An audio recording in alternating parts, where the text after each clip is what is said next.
Felipe, ¿estás para romper hielo? Perfectamente. ¿Viste esa frase trillada que dice que los pueblos que no conocen su historia están condenados a repetirla? Cuando los pueblos repiten su historia, ¿qué pasó? ¿Fracasó ahí el tema de saber o de dar a conocer la historia? Yo no me siento responsable, digamos, porque primero no me creo tan omnipotente de influir tanto en el pensamiento general y puede fallar, como diría Toussaint, por supuesto.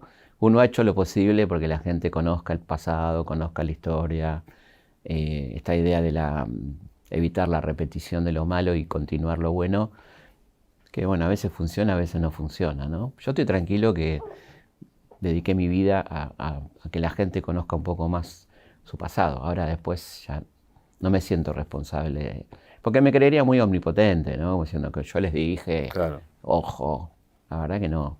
Y saliendo de vos y viendo más la historia de un país, digo, de distintos resortes que uno puede obtener la historia desde la escuela, los Sí, medios y sí, claro, podemos... siempre todo es multicausal, eso es Claro. una cosa que aprendí mucho en mi profesión, ¿no? Nada es unicausal, todo es multicausal. Hoy en día hay muchos factores que escapan a la lógica, que tienen que ver con la influencia de los medios, la influencia de la justicia, el martillar permanentemente sobre algunos temas que se van instalando, la mala política, son muchas cosas, ¿no? que van influyendo en los cambios o no de una sociedad.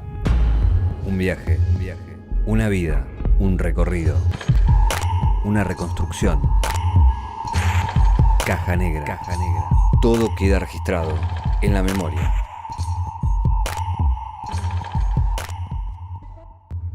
¿Pensás que cambia algo en cuanto a las nuevas generaciones y la escuela y las redes sociales en el medio? Digo, antes había como un circuito o una lógica que todos hacíamos un mismo camino y como la irrupción de Internet, digo, en ese sentido, ¿sentís que benefició, acompañó o complicó la enseñanza? Es un poco contradictoria la cuestión, porque por un lado le abrió una posibilidad de acceso al conocimiento infinita que no existía antes. Nosotros teníamos que ir a la biblioteca, agarrar una enciclopedia para buscar. Hoy los pibes lo tienen en segundos. Y por otra parte también eso a la escuela la desacreditó en un punto, ¿no? Como factor único de provisión de conocimiento. Fue devaluada un poco y los pibes tienen la casi conciencia que la escuela no sirve para mucho, ¿no? Entonces hay como una cosa, la escuela es algo al que hay que ir, ¿no? No como un lugar necesario donde voy a aprender. Eso está como muy devaluado, creo yo, ¿no? Así que para mí hay una crisis de la escuela y el modelo educativo clásico, donde uno enseña, el otro aprende. Eso me parece que está como claramente fuera de moda, ¿no? El examen, todo ese tipo de cosas que deberían ser reformuladas y que uno viene insistiendo también en ese sentido para que se cambie el modelo educativo, ¿no? Donde hay uno que sabe, el otro no sabe, y eso la verdad que hoy en día es muy discutible, ¿no? Eso, sabes que te iba a decir, justo el término muy discutible. También pasa con la historia, que antes, bueno, había distintas líneas, Claro, pero ahora pareciera que todo es discutible. sí. Que volviéndolo a revisar, según quién, hasta puede decir que, no sé, San Martín no cruzó los Andes y eso podría ser creíble. Sí, sí, bueno, tiene mucho que ver con esta cuestión de poner todo en duda, que tampoco es sano, ¿no? Ese nihilismo de que nada pasó y que yo puedo reinventar y hacer lo que quiera. Hay jerarquías de conocimiento que deben ser respetadas, ¿no? Y hay cosas sobre las que ya no deberíamos discutir. San Martín cruzó los Andes y tenemos todas las pruebas de que lo hizo. Entonces habría que dejarse de joder con ciertos revisionismos del revisionismo, digamos, ¿no?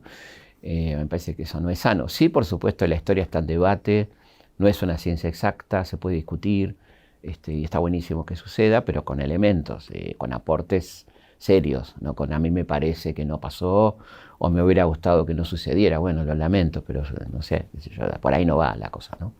Pero bueno, hay esta cosa ahora de que somos todos opinólogos o Sí. especialistas y quizá quien se especializó, quien estudió muchos años, está terminando discutiendo con alguien que tiene... Sí, vale, a veces te preguntás si tiene sentido o no, también, ¿no? Porque el tiempo de uno vale y por ahí tengo más ganas de estar mirando una serie que estar contestando boludeces, qué sé yo, ¿no? De cosas que vos decís ya están. Lo digo sin ninguna soberbia, pero digo, si vos tenés que volver a valorizar quién fue San Martín o qué hizo Belgrano, qué sé yo, o sea, como un poco, no sé si tengo ganas, sinceramente. Depende de quién, por supuesto. Por eso te digo, estaría muy bueno que se debata, palabra que yo creo que no existe en la Argentina. El debate en Argentina no existe, hace mucho que no existe. Existe el improperio, el insulto, la acusación, la cosa sensacionalista, pero un debate como existió en Argentina, donde teníamos debates de lujo en el Parlamento, yo creo que hasta la década del 90 incluso, ¿no? O los debates históricos de un Sarmiento y un Alberdi que escribía un libro cada uno para contestarle al otro, la carta quillotana, la 101. El tipo escribía un libro para contestarle al otro, ¿entendés? Bueno, eso son debates. Ahora me parece que hay una cosa muy berreta, de ver en qué te puedo agarrar, qué carpeta puedo mostrar o qué sé yo, pero debate de ideas hace mucho que yo no veo, ¿no? En estas cosas discutibles, actualmente se discutió mucho y se viene discutiendo el tema de los 30.000, el número de los 30.000. ¿Cómo te agarra esa discusión? ¿Qué pensás al respecto? A mí me tenía muy cansado y me parece una locura por varios motivos, ¿no? Primero porque están las pruebas, inclusive una persona insospechada de izquierdista o de guerrillero, que es Alconada Amón, escribió un artículo en el 2006, creo, en el diario La Nación, donde dice que los servicios de inteligencia, con informes de la CIA, informes propios, hablaban en el año 78 de 22.000 muertos. La gente que no me crea entra muy fácil. Alconada Amón, desaparecido, te aparece la nota. Ahí hablan de 22.000 muertos en el 78. Faltaba todavía 5 años, ¿no? Así que la cifra me parece que es una cifra aproximada, y la inexactitud de la cifra no tiene que ver con las víctimas, no familiares de las víctimas, sino que tiene que ver con el método elegido por los victimarios. O sea, el hacer todo por fuera de la ley, el no fusilar de acuerdo a una ley y con nombre y apellido, el método de desaparición de personas, la represión clandestina, todo eso hizo que la cifra exacta no se la pueda tener, pero no por culpa de las víctimas, sino de los victimarios. Esto me parece que es fundamental. Pero creo que hay una perversión en la discusión de la cifra, porque lo que se está discutiendo es si eso realmente pasó, ¿no? Si el poner en duda la cifra es como si pusieran en duda la represión ilegal, todo que ya está recontra demostrado por el juicio de la Junta, ¿no? También hay cosas que tenemos que dar por hechas y por válidas. O sea, ahí se demostró que el Estado se convirtió en terrorista, ¿no? Ese terrorismo desde el Estado, dice la sentencia del juicio de la Junta. Entonces, bueno, la verdad que mucho más no habría que discutir. Y en cuanto a la cifra, creo que es un truco que se usa para poner en duda todo esa cuestión, ¿no? ¿Y para qué se pone en duda todo, pensás vos? Bueno, para reivindicar, para limpiar memorias muy sucias de civiles y militares que estuvieron implicados en aquel horror, ¿no? Me parece que no es inocente eso, claramente. Si bien recorres muchos momentos de la historia argentina a través de libros, programas de televisión, de radio y demás, justamente el tema de dictadura es un tema que por ahí a muchas generaciones le queda muy lejos. ¿Sentís la necesidad o las ganas de meterte de lleno en un tema así? Sí, de hecho siempre estoy guardando material, me parece que es sumamente interesante, sobre todo para la juventud que creo que no conoce lo que pasó, que tiene una idea vaga de lo que pasó.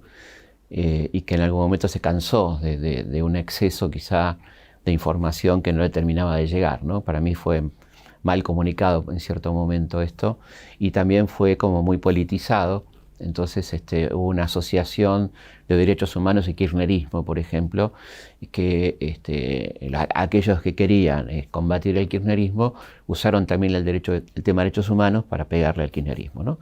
Lo cual es una desvirtuación por ambos lados de una cuestión que debería estar por fuera de ese tema, ¿no? Así que a mí es un tema que me interesa muchísimo, y porque tenía muchos ribetes, ¿no? Es un punto de cambio de eje de la sociedad argentina, lo que pasó en ese momento, desde el punto de vista del cambio del modelo económico, del modelo social, de las normas históricas de solidaridad, de muchas cosas que pasaron, ¿no? en ese momento, y que tuvieron consecuencias a largo plazo, ¿no? ¿Con qué cosas te encontraste en estos últimos años que te parecieron novedosas, que te parecieron un punto distinto para verlo? Mucho de lo que tuvo que ver con la resistencia, la enorme resistencia que hubo durante la dictadura, desde pequeñas cosas a grandes cosas, ¿no? De pequeñas acciones individuales heroicas hasta lo que tuvo que ver con la cultura la cantidad de publicaciones clandestinas, las obras de teatro, las películas, la gente que se juntaba a leer, bueno, esa cosa tan nuestra de resistir como se pueda. En mi caso yo me acuerdo que estaba estudiando en el profesorado y una forma de resistir era estudiar. O sea, de ser lo mejor que puedas cuando termines la carrera, ¿no? En ese contexto, y la maravilla que era un compañero que encontraba un libro prohibido, ¿viste? Que a veces era ridículo porque estaba en la bibliografía y estaba prohibido. O sea, a ver, entonces alguno lo encontraba y hacíamos estos grupos de estudio por fuera de lo que se estudiaba y era todo muy de mucha hermandad, ¿no? En aquel contexto tan tremendo. Creo que había esta cosa, a mí me molesta mucho cuando se dice el silencio, ¿no? Eso es lo que se quiso hacer, pero en realidad la gente trató de que no haya silencio, ¿no? Y te encontrabas me gustó mucho una vez que lo entrevisté al Tano Casioli, director y creador de la revista Humor, quizá la primera publicación resistente, ¿no? Allá por el 78, donde él decía que sobre todo la revista era un lugar de encuentro, donde nos encontrábamos aquellos que estábamos en contra de la dictadura, ¿no? ¿Sabes que siempre tuve la duda con la revista Humor de esas tapas que ridiculizaban a Videla, Macé y demás, de por qué seguían, por qué no eran cerrados, por qué no los consideraban dañinos? Yo no sé bien por qué, siempre a mí también me llamó la atención. Parece que hubo algunos permisos, como por ejemplo pegarle a Martínez Dios, o que no era, pero no lo sé bien esto, ¿no? Estos son rumores que se corrieron en aquel momento. Yo creo que consideraron que era una revista de nicho, hasta que llegó a vender 400.000 ejemplares. Ahí la cerraron, ¿no? Ahí hubo una clausura, ¿te acordás? La famosa clausura, sí, que después fue revista y volvió a... revista me refiero a revisada, y volvió a aparecer, ¿no? En la dictadura está algo que también se discute muy actualmente, que tiene que ver con Malvinas. Sí. Con un revisionismo también polémico por un lado, y por otro lado, digo, como cierto desdén hacia una historia muy trágica nuestra, ¿no? Sí, nosotros creo que no podemos ser tan ingratos de desconocer a los 700 muertos que hubo en Malvinas, casi 700 muchachos que dieron su vida, ¿no? Por una causa justa, llevada adelante por gente completamente incompetente, que no le importaba Malvinas, ni a Galtieri, ni a Naya, a Lamidoso le importaba nada Malvinas, era un manotazo de ahogado. Ahora, los chicos fueron a poner el cuerpo ahí, ¿no? Y no hay ninguna duda que las Malvinas son argentinas, de todo punto de vista, geográficamente, históricamente, los pergaminos sobran, digamos, ¿no? Entonces, volver a discutir Malvinas, la verdad que es bueno, no sé, para mí no tiene sentido, ¿no? Sí, por supuesto, siempre dejar en claro que la dictadura no le importó ni Malvinas, ni los muertos, ni nada, sino que era un último intento de salvarse después de una tremenda crisis económica, social, que ya había explotado con Viola y que se agudizó con Galtieri, ¿no?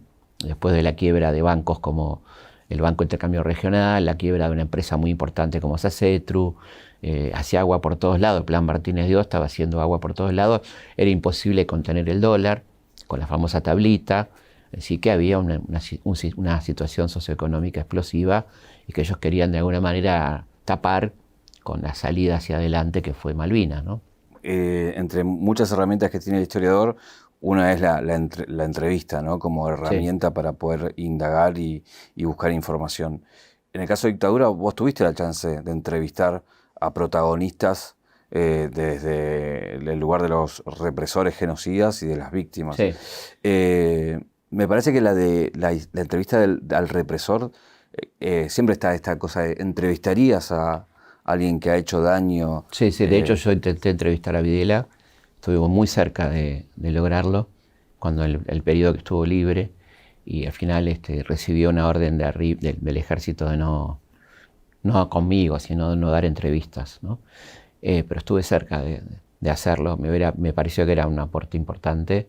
Sí entrevisté a Martínez Dios, que me parece que está un poco por arriba incluso, ¿no? Claro, vos lo indicás como uno de los principales responsables. Sí, para mí sí. Fue una entrevista impresionante, 1 hora y media. Contame detalles más allá de la entrevista. ¿Dónde fue? ¿Cómo lo viste? Sí, es muy ¿Qué te pasó por el interesante. cuerpo? El detalle es muy interesante porque yo no era conocido, era un profesor del Pellegrini que estaba haciendo documentales y justamente queríamos hacer porque se cumplían el 20 aniversario de la dictadura Y lo llamé y dije, mire, queremos tener las versiones de tal y cual. Me dijo, bueno, venga a charlar conmigo. Fui ahí al Cábana, cuarto G, me acuerdo.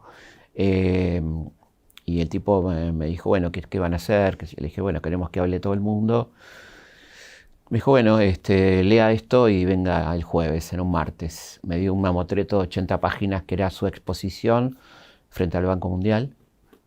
Y me estudié memoria, una cosa tremenda. Y llegué, el tipo me tomó lección. Y me dijo, bueno, ahora venga con cámara. Y fui O sea, antes de la nota te dijo a ver si lo leíste. Sí, y yo me acuerdo que iba oscureciendo y el tipo no prendía la luz y seguíamos hablando, ¿viste? Ni un vaso de agua, ¿no? Todo esto, una cosa muy tremenda. Y bueno, después la entrevista fue sumamente interesante, un tipo brillante.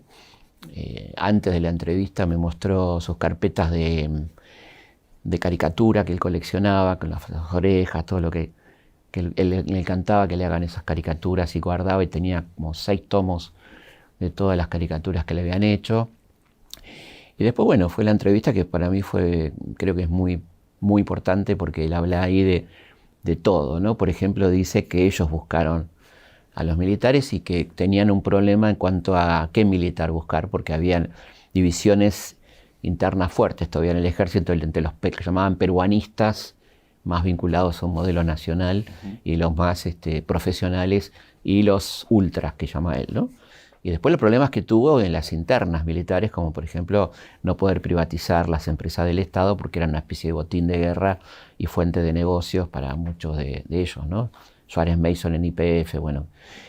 Así que fue muy interesante. Cuando decís brillante, porque parecería un elogio. No, yo siempre, la gente brillante es brillante. O sea, para bien o para mal. No hay por qué coincidir. Cuando decís extraordinario, no estás diciendo bueno, estás diciendo extraordinario, fuera del ordinario. El tipo brillante, pues era, bueno, un tipo que estudió en universidades internacionales, un gran lector y un gran intelectual de ese sector, y un tipo que tenía clarísima lo que él quería, ¿no? Y la entrevista fue en el 96 y él estaba en ese momento muy contento con lo que estaba haciendo Cavallo. Y él decía, y dice algo tremendo en el documental, Menem está haciendo mucho más que nosotros porque lo está haciendo desde un gobierno democrático, pero el programa es nuestro programa. Esto lo pueden ver en la entrevista, ¿no? ¿Fue tu entrevista más importante? Sí, probablemente una de las más importantes. ¿Y otra cuál? No, esa fue muy importante. Después una que le hice a Firmenich, que me vale que cada tanto pongan una foto mía con él y me sindiquen de representante montonero en Argentina. Fue una entrevista muy importante también, porque yo fui muy crítico, obviamente, ¿no? con él. Y fue una entrevista donde hablamos de todo, ¿no? De qué pasó en la contraofensiva, qué pasó con la militancia que se tuvo que quedar y se tomó la pastilla, bueno, de todo. Así que fue una entrevista muy importante también esa. Fíjate vos y otra muy importante es Díaz Besone, que fue ministro de Planeamiento de Videla también. Bueno, para ese documental hicimos entrevistas muy interesantes, muchas. 90 entrevistas en total. Estamos entrando en la cuarta década de democracia, ¿no? Una fecha muy particular. Cuando viene Alfonsín, bueno, por un lado tiene esta cuestión de la democracia, la primavera democrática, y por otro lado la cuestión económica. Hoy sigue siendo también muy actual, se lo sigue trayendo para el presente. ¿Cuál es tu mirada sobre su rol? ¿Cómo va a quedar justamente en esos libros de historia cada vez que la distancia del tiempo... Bueno, ya vos sabés que ya está Alfonsín en los libros de historia. Primero me parece interesante recordar lo mal que jugó el peronismo en aquel contexto, un peronismo muy de la derrota y muy devaluado, con figuras poco representativas como Italo Luder, que fue el candidato, ¿no? Que frente a la autoamnistía que había decretado Viñones, el último presidente de facto, el peronismo la aceptó. Y Alfonsín tuvo el coraje y también la inteligencia en un contexto electoral que iba a pesar mucho ese tema, de decir que iba a anular inmediatamente la autoamnistía y que iba a enjuiciar tanto a los guerrilleros como a los comandantes, ¿no? Tuve también la suerte de entrevistar a Bernardo Grispun, que fue el primer ministro de Economía, y él me cuenta que cuando llegan al poder en el Banco Central había 100 millones de dólares. que era como si te dijera que vos tuvieras en tu cuenta 1.000 pesos, ¿no? Había que pagar aguinaldo, sueldos, deuda, le habían dejado un muerto de 4.700 millones del año 83, que es muchísimo más que ahora, que había que pagar en enero. Habían minado el gobierno, ¿no? Así que yo creo que él asumió en un contexto realmente con una pesadísima herencia, con mucha voluntad y bueno, muchas dificultades para llevar adelante el proyecto, ¿no? Creo que es muy valioso lo que hizo él, particularmente el juicio a la Junta fue un acto de coraje, en un contexto muy, muy desfavorable, ¿no? Justamente otro de los temas revisados y muy actuales tiene que ver con el menemismo, ¿no? Va a haber una serie que seguramente veremos cómo lo Querido pinta. amigo Leos Baraglia. Exactamente, pero también para muchas generaciones, una década que no vivió y que tiene algunas referencias que pueden ser muy extravagantes y muy simpáticas para uno, como para otros lo fue en su momento, y también un costado que dejó mucha pobreza o desempleo. Sí, básicamente vino a reformatear la Argentina, ¿no? El menemismo, aprovechando una situación tremenda que fue la hiperinflación, donde la gente estaba dispuesta a firmar un cheque en blanco para salir de la... Pensemos que en un mes hubo 189% de inflación en un mes. Y los que hemos vivido aquel momento, yo era profesor, no tenía un mango, vivía al día y era desesperante, ¿no? Ibas al supermercado y realmente te remarcaban el producto entre la góndola y la caja, ¿no? Hacía que tu sueldo se evaporaba automáticamente. Así que fue, bueno, hagan algo con esto, ¿no? Y ese algo fue, bueno, la culpa la tiene el Estado, vamos a reformatear Argentina, y así fue que nos quedamos sin trenes, sin hospitales, con una educación tremendamente deficitaria, bueno, todo lo que pasó en los 90, ¿no? Y una fuerte inyección de individualismo, ¿no? Una especie de sálvese quien pueda, que era acorde a lo que estaba pasando a nivel mundial con la caída del muro, ¿no?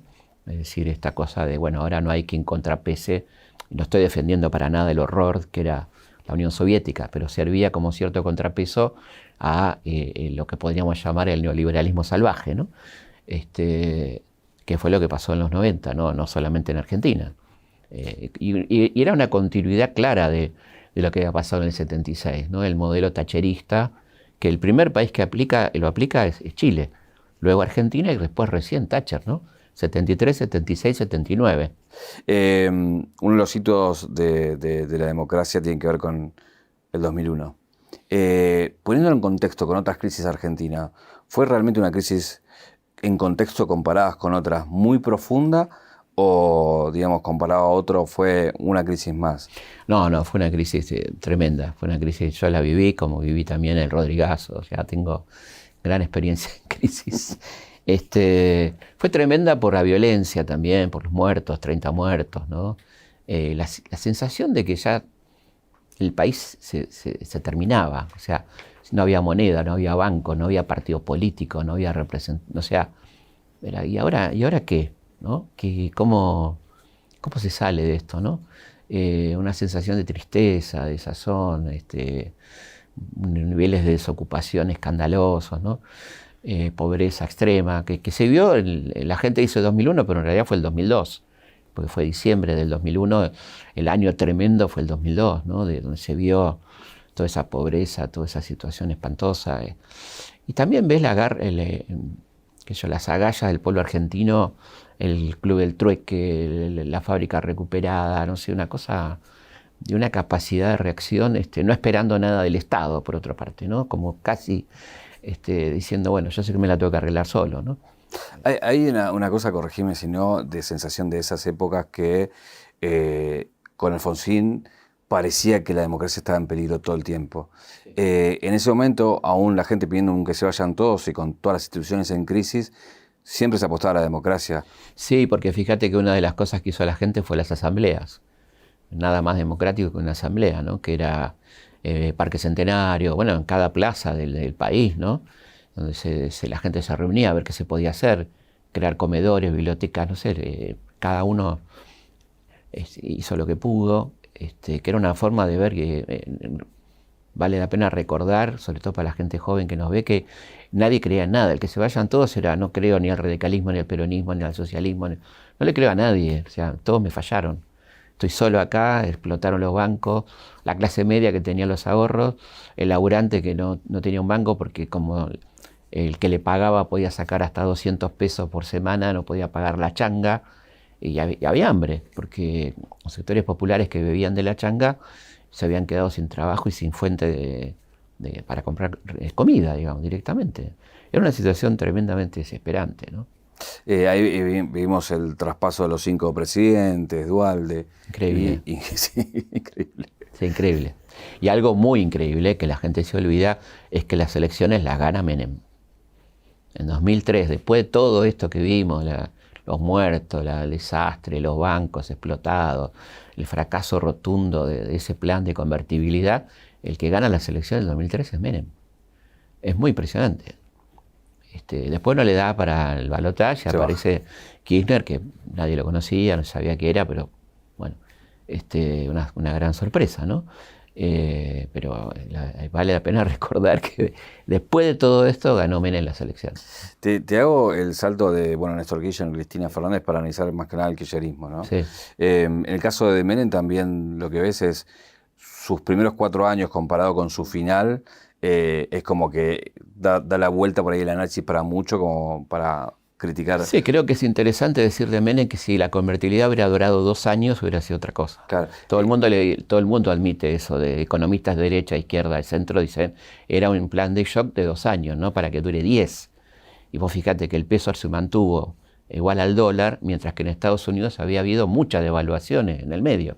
Claro, porque ahí con esta comparación a lo que iba es aquellos que por ahí elogian más la gestión de Kirchner, dicen, en los 4 años que kirchnerismo era una cosa, Sí. Y aquellos que se enamoraron de la época de Cristina o aquellos que lo critican, dice, lo que le dio todo sentido fueron los años posteriores después del conflicto con el campo, y otro es lo que perdió el sentido fue después de esos años. ¿Qué análisis puede Yo creo ser que de hay esos años? un error de cálculo en cuanto a las condiciones de poder enfrentar ciertos poderes, ¿no? Me parece que se creyó que ya se estaba en un nivel de popularidad y consolidación del modelo que se podía agitar fantasmas del pasado y enfrentar a poderes fácticos muy potentes sin tener la relación de fuerza correcta para hacerlo, ¿no? Por ejemplo, mientras estaba en conflicto con el campo y mientras estaba en conflicto con algunos medios muy importantes, había una crisis con el movimiento obrero, ¿no? Que era muy raro en el peronismo,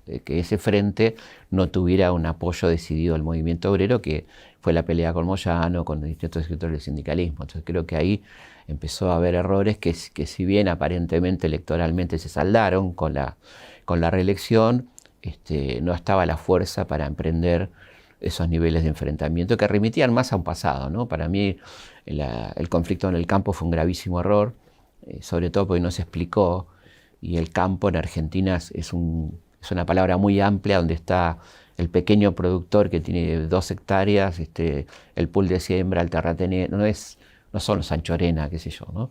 Y me parece que hubo un error de comunicación y de implementación de una medida que lanzó Lustó en su momento y que, bueno, creo que empezó una conflictividad difícil de volver para atrás, ¿no? Y al campo, que aparecía como elemento aglutinante de la oposición, se sumaba gente que tenía una maceta en un balcón de Caballito, toda la tierra que tenía, qué sé yo. Pero creo que hubo errores muy graves en ese sentido, ¿no? Un poco haciendo esa comparación también de alguna manera queda manifiesto las 2 visiones que en los últimos años fue teniendo la Argentina esta grieta, y con el macrismo se viene a consolidar bien esa grieta de 2 miradas. ¿Qué pensás que aportó como gobierno el macrismo a nuestra historia, digamos, ¿no? El macrismo lo que aportó, si se puede decir un aporte, fue claramente la conformación de un partido de derechas, orgulloso de ser de derechas, cosa que no había ocurrido nunca en la Argentina, ¿no? Nadie se decía de derecha, eran partidos de centro, partidos demócratas. El Partido Conservador se llamaba Partido Demócrata, por ejemplo, ¿no?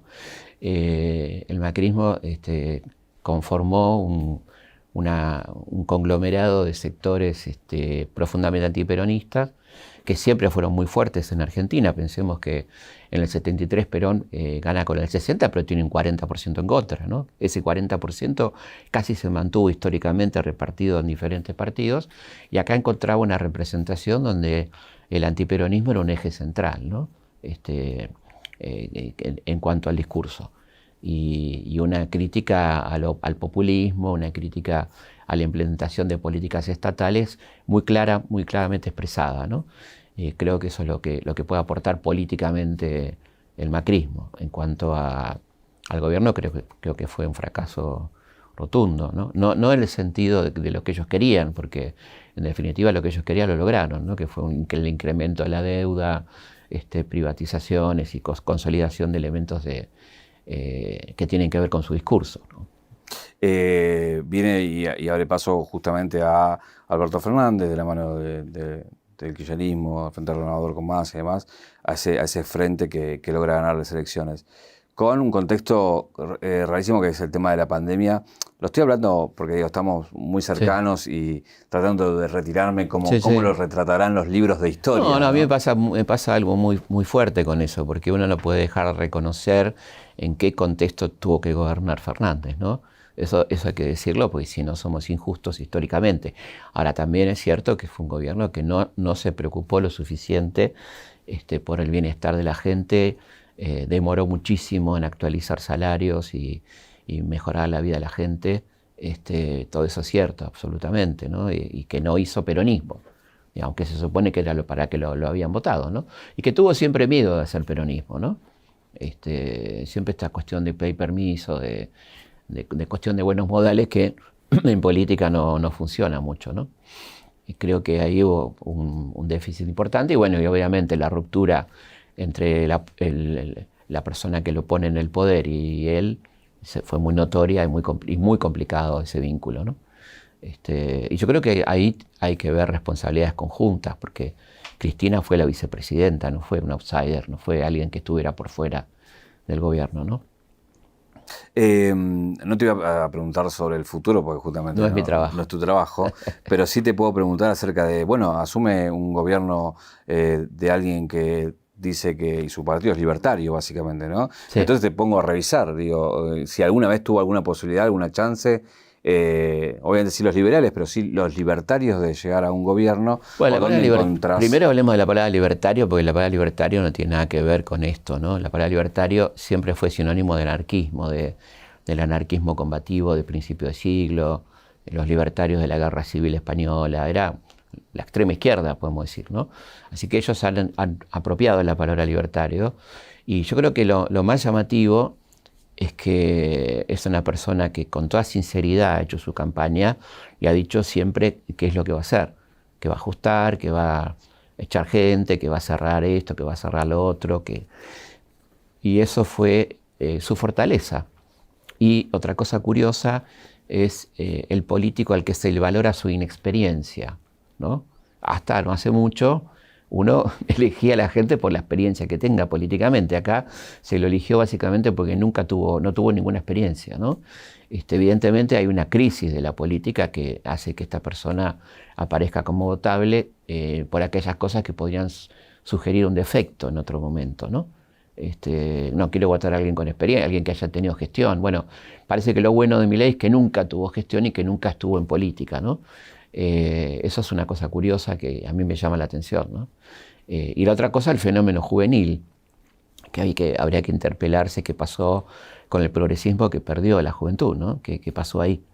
Que tuvo un discurso evidentemente atrasado, un discurso que hablaba de cosas que a la juventud ya no le interesan o que en todo caso las planteó mal, y que Milei usó este discurso pseudo muy individualista, muy dirigido persona a persona, la red, ¿no?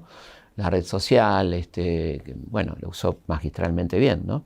Y creo que el voto joven fue muy importante en esta elección, ¿no? Ahí en este proceso democrático que venimos charlando, viste, cuando íbamos a la escuela y hacíamos esa línea de tiempo y decíamos, bueno, esta época era esto, esta época... ¿Sentís que hay un cambio de época? Que a través de tu experiencia que entramos como a un nuevo momento. Sí, la verdad que estamos ya en el momento de decir, se acabó la edad contemporánea, ¿no? Aquella que empezó con la Revolución Francesa. Me parece que hay otras edades. Yo creo que estamos en un momento de crisis absoluta de los partidos políticos tradicionales, de la representación política. Hay nuevas formas de participación. y tampoco la gente se siente muy necesitada de tener una identidad política, ¿no? Me parece que va de acuerdo al momento, a ver qué me conviene acá, qué pasa con esto. Las identidades políticas están muy lábiles, ¿no? Antes el peronismo era una persona era peronista y era peronista. Eso está un poco en discusión, ¿no? Y particularmente en los sectores juveniles, ¿no? Que bueno, si bien hay sectores juveniles militantes, menos que antes, hay una labilidad ahí que es muy importante, ¿no? Y obviamente en el mundo un corrimiento muy fuerte a la derecha, ¿no? Que tendrá que interpelarse la socialdemocracia, que un poco en determinado momento gobernó, ¿qué pasó con esos valores de la modernidad, ¿no? De la Revolución Francesa, de solidaridad, igualdad, fraternidad, que hasta dónde eso fue cierto y se aplicó, y hasta dónde esa socialdemocracia fue un instrumento muy potente de los factores de poder, ¿no? Es decir, no ubicarse en ningún lado, en definitiva, ¿no? En este recorrido histórico que fuimos haciendo, de alguna manera fue coincidente con gran parte de tu vida consciente, digamos. Sí. Te quería preguntar, ¿qué momentos de esa historia te tocaron y te cruzaron personalmente? Muchos. El Rodrigazo, de las primeras cosas que me acuerdo, de la primera crisis así fuerte. La dictadura, por supuesto, me tocó Malvinas. Yo estaba en el profesorado cuando fue Malvinas, empezamos a hacer campaña de solidaridad, las chicas a tejer, nosotros a donar sangre, bueno, qué sé yo, cosas que no te olvidás, el 30 de octubre, el 10 de diciembre del 83, ¿no? Yo no había votado a Alfonsín, había votado a Allende, pero bueno, fue una alegría desbordante, ¿no? Saber que eso se terminaba, bueno, muchas cosas, todo lo que vino después, el juicio, la Semana Santa, ¿no? Del 87, bueno, la verdad que todo eso me pasó. El 2001, la hiper, que fue realmente desesperante porque yo estaba trabajando en el Pellegrini, la mamá de mis chicos estaba con Martincito, que era chiquito, y bueno, te decían que estaban saqueando las casas, que se incendiaba el país, y yo estaba, viste, a 1 hora y media de casa y no había trenes, y era muy desesperante, una cosa muy horrible, ¿no? Además que no tenías un mango, por supuesto, todo eso junto, ¿no? ¿Llegaste a laburar de vendedor ambulante? Sí, llegué a laburar de vendedor ambulante porque, bueno, lo que ganaba como profesor, mi mujer era maestra y yo profesor, y sí, salí a vender a kioscos, y no a bondis, pero sí vendía unos productos importados que me daba un amigo, que eran unas linternitas y unos llaveros linterna, me acuerdo. Y la verdad que siempre Martín era chiquito, me acompañaba, y yo creo que para él fue una lección extraordinaria, ¿no? Para mí y para él, o sea, que uno no se le caen los anillos, y que cuando hay que salir, hay que salir, ¿no? Y eso me parece que es... Lo vi en mi viejo se había quedado sin laburo, un tipo que tenía un laburo muy importante y él correteaba figuritas, ¿viste? Y para mí lo subió un montón a mi viejo eso, ¿no? Es decir, bueno, no, hay que laburar y hay que parar la olla, ¿no? ¿Estuviste en la plaza el 19, el 20? El 19, estuve, ¿no? en la plaza, sí, con mis chicos, que eran chiquitos. Sí, estuvimos ahí, vivíamos muy cerca de la Plaza de Mayo, y fuimos caminando, y bueno, era muy impresionante lo que estaba pasando, hasta que, bueno, ya yo tenía mucha experiencia en movilizaciones y sentí olfato que eso se pudría, le dije, vámonos. Y cuando nos estábamos yendo empezó la represión, empezaron los tiros, los gases, y fue la primera experiencia que tuvieron los chicos, que se asustaron mucho de lo que era la policía, totalmente desbordada, ¿no? Desbordada, o sea, íbamos caminando y cruzaban los patrulleros y te cagaban a palos simplemente por estar ahí, ¿no? Fue tremendo. ¿Sentís que la democracia tal cual la conocemos en un futuro está en peligro, o que debería readaptarse porque justamente las cosas cambian? Yo creo que está muy malversada y ya no es la democracia, ¿no? Me parece que hay como una carcasa democrática muy vaciada de contenido, donde la gente tiene cada vez menos derechos, donde hay un derecho que no está, que es el derecho al consumo, ¿no? Una forma de pertenencia es la posibilidad de consumo, de tener tu casa, de alquilar, de comer, cosas que están en duda. Y además realmente el voto poco incide en lo que pasa porque las cosas se deciden por fuera del Congreso, desde otros niveles de poder, ¿no? Entonces creo que hay un vaciamiento muy potente de la democracia que además se la pone en duda todo el tiempo, ¿no? Hay una justicia que está por encima del Poder Ejecutivo, no solamente acá, ¿no? El lawfare en todo el mundo. Hay que ver lo que está pasando en Estados Unidos con Trump, por ejemplo, quiero decir. Con lo cual la democracia, según su concepción original, está muy en crisis, absolutamente en crisis. Y uno se siente cada vez más inseguro, ¿no? Como ciudadano. Te sentís muy vapuleado por los medios, donde ya te sacan las ganas de ver noticieros de un lado, de otro, lo que sea, porque si me está manipulando permanentemente y que no le creo a nadie. Y después no te sentís defendido, ¿no? Como una indefensión. Y la justicia ya no es la justicia, es el poder judicial, ¿no? Que no tiene mucho que ver con la justicia, ¿no? ¿Cuál fue el primer personaje histórico de Argentina del cual te enamoraste? El que te metiste de lleno a investigar. El primero, curiosamente, fue Castelli, por el libro de Andrés Rivera, La revolución es un sueño eterno, que lo leí muy chico y me pareció alucinante ese personaje que no tenía idea. Me acuerdo que era una figurita que pegábamos de la primera junta, ¿no? Ese fue el primero y ahí empecé como... todo le debo a una profesora muy mala que tuve en tercer año del Nacional número 6, mi querido Nacional número 6, Manuel Belgrano, Ecuador, entre Paraguay y Mansilla, que era tan mala y daba tan malas clases que nosotros decíamos, debe haber otra historia, ¿no? Y eran años muy politizados, estoy hablando del 73, ¿viste? Bueno, y empezamos a leer por nuestra cuenta y yo ahí descubrí muchos autores que me encantaron y me empezó el gusto por la historia que se consolidó, fíjate vos, en el 76, yo estaba en quinto año, una excelente profesora de historia, la profesora Giacometti, que siempre recuerdo, que nos hizo gustar la historia en ese contexto, cuidándose y cuidándonos, porque era un peligro, ¿no? Hablar, pero te das cuenta que la historia podía servir para mucho, ¿no? ¿Y cuál sentís el que, así como vos eras de alguna manera el alumno de esa profesora, aquellos que leen tus libros o que te consumen o siguen lo que haces, más te exigen, más te dicen o más te piden, digamos, ¿no? De todo, porque... No hay uno por excelencia. No, el personaje no, bueno, les encanta Belgrano, mucha gente, ahora saqué Güemes y están muy copados con Güemes, pero yo creo que, no sé, es muy raro ese vínculo que tengo con mis lectores, que es muy dinámico y, por ejemplo, me pidieron el libro Mujeres. El libro Mujeres fue de 2011, fue un libro pedido por mis lectoras, ¿no? Un libro específicamente de historia de mujeres. Así que yo estoy muy atento a lo que me dicen y también hago lo que quiero. O sea, nadie esperaba que haga un libro sobre Gardel y claro, me di el gusto de hacer Gardel, que fue uno de los libros que más disfruté. Déjame hacer justamente ahí ventanas en esas que me nombrás, porque justamente me parece que al haber hecho un trabajo muy específico sobre cada uno tenés mucha data. Sí. Algunos habrán leído algunos, otros no. En el caso de Belgrano, ¿qué hubiera sido Argentina con un Belgrano realmente consolidando su poder y haciendo lo que él imaginaba? Bueno, es una de las ucronías que más me gusta, ¿no? Porque, sí, porque para mí el tipo era el único que estaba preparado para gobernar. Era una persona que tenía exactamente 16 años de experiencia estatal. Él era un funcionario virreinal. En el consulado había entrado en 1794 y hasta el año 10.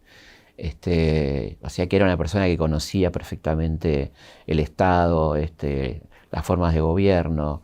Era un preparado para estadista de más porque tenía un programa de gobierno, un tipo que era economista, que hablaba de educación, de salud, de ecología, que no se llamaba así en ese momento, cuidado del medio ambiente, la cuestión de la industria, de la economía, bueno, todo lo que quieras. O sea que era compañía de seguro, flota mercante propia, bueno, todo eso.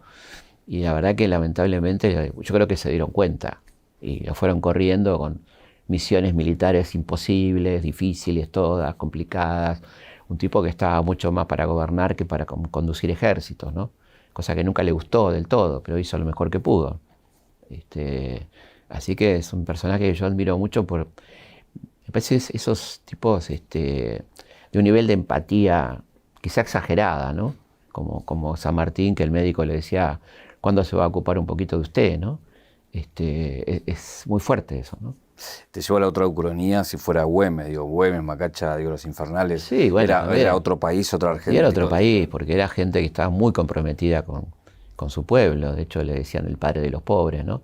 Un tipo que, por ejemplo, hace una cosa, porque Güemes era un intelectual impresionante, y el tipo le interesaba mucho lo jurídico, y hace un fuero gaucho, pues estaba cansado que le pasaran por arriba a sus combatientes, a los infernales, ¿no? Que les hacían demandas judiciales por ir a pelear por la patria, por abandono de tarea. Entonces el tipo arma un fuero gaucho, así como había un fuero eclesiástico, un fuero militar, un fuero gaucho, que a esos tipos no se los tocaba, ¿no? Mientras estén combatiendo por la patria. Una genialidad, poco conocida, ¿no? Pero, y como esas muchas cosas, que era una persona que iba mucho más allá, una persona que pide por favor al director supremo, no entremos en la guerra civil, va a ser nuestra ruina, ¿no? Y fíjate que está hablando en la previa, en el año 15, de una guerra civil que va a durar prácticamente 65 años. Es una locura. Hasta el año 80 no tuvimos paz. Hubo más de 70.000 muertos, 340 combates. De la grieta eso. Bueno, es muy interesante lo que decís, porque hay un museo hermoso, muy poco conocido por el resto del país, sí por la gente de Santa Fe, que es el Museo de la Constitución, que tiene una sala que es justamente una enorme grieta, que si vos no mirás te caes. La grieta, y acá los unitarios, acá los federales, que están puestos los bustos de cada personaje de espalda, mirando un espejo, ¿no? Y en el medio de la grieta. Y hay una placa donde dice la cantidad de combates y muertos en la guerra civil. Y ahí lo tenés a Facundo, a Quiroga, a la Madrid, bueno, todos esos personajes increíbles de novela que tuvimos. Eso sí que era grieta. Y está la grieta, es muy interesante porque está la grieta ahí, ¿no? Recién nombrabas a San Martín. ¿Cuál es tu San Martín preferido? Todos. Todos. Sobre todo me gusta mucho el intelectual, el tipo que piensa, ¿no? El tipo que lee, el Quijote, el tipo que, por supuesto el militar también, de ya, ¿no? Pero el tipo que está pensando un país, que está como buscando fuentes para que sirva para algo, ¿no? Leyendo a los filósofos de la Revolución, leyendo a los griegos y tratando de aplicar eso, ¿no? Hay una carta hermosa que le escribe a O'Higgins que dice que le encanta que sea su correspondiente, la correspondencia, ¿no? De escribirse, y que es una de las pocas personas que entiende los diferentes niveles en que él escribe sus cartas, ¿no? Que él escribe en varios niveles y que algunos entienden uno, otros dos, pero que él siente que él entiende los tres niveles en que está escribiendo, y se siente muy feliz por eso, ¿no? Es un tipo genial, la verdad que cada vez lo admiro más, me parece una persona impresionante. Ahora, la pregunta con ese tipo de, bueno, obviamente el padre de la patria, ¿no? Y sí. Para alguien que trabaja como vos de eso, la pregunta es, ¿se sigue descubriendo algo nuevo? ¿O Siempre. estás contando la historia de hace tantos años? Vos sabés que en mi libro de La voz del gran jefe, descubrí algo muy interesante, que es una biografía apócrifa que hizo Alvear sobre San Martín, que estaba mencionada pero que no se la citaba, y bueno, tuve la suerte de encontrarla. No estaba muy escondida, estaba en el Museo Mitre, estaba ahí nomás, y curiosamente Mitre no la menciona en su biografía, la pasa muy por alto, ¿no? Es una autobiografía de San Martín, trucha, escrita por Alvear, donde se autoinculpa a San Martín de cosas tremendas, de crímenes, casos de corrupción, todo para desvirtuarlo, porque San Martín se estaba yendo al exilio y querían desprestigiarlo cuando llegue a Europa. Con la guita que tenía Alvear, hace que esa biografía se publique en Londres, Nueva York, Buenos Aires y Montevideo, ¿no? Y lo manda en cara a la Madrid, justamente, que cuenta toda esta historia. No se supo más, se mencionaba, y yo publiqué gran parte de eso en La voz del gran jefe, que la gente no puede creer esto. Así que se puede seguir descubriendo cosas, por supuesto que se puede. ¿Qué fue lo más valioso que descubriste? Porque en esta investigación, así como hablamos de la herramienta que uno tiene, que es entrevistar, o bueno, distintos tipos de cosas que hoy ya con más herramientas hay cada vez más formas de llegar a la información.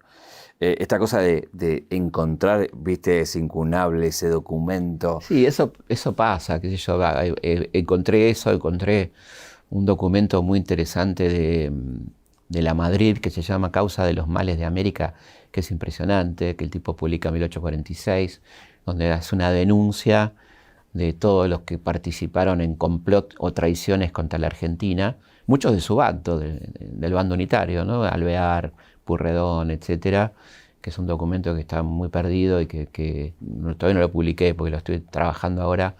Sí, me encanta encontrar eso. Es mucha felicidad cuando aparece algo disruptivo y novedoso, que puede tener una cierta utilidad para esclarecer un momento, no para avivar viejos rencores. No digo, con esto voy a hacer mierda esto. Claro. No voy por ahí, la verdad que no me interesa, pero digo, todo lo que pueda servir para esclarecer la historia argentina me parece que está buenísimo. ¿Y te ha pasado por tu notoriedad en esto que te acerquen o te regalen cosas históricas? Sí, me han acercado cosas muy lindas, material de Güemes.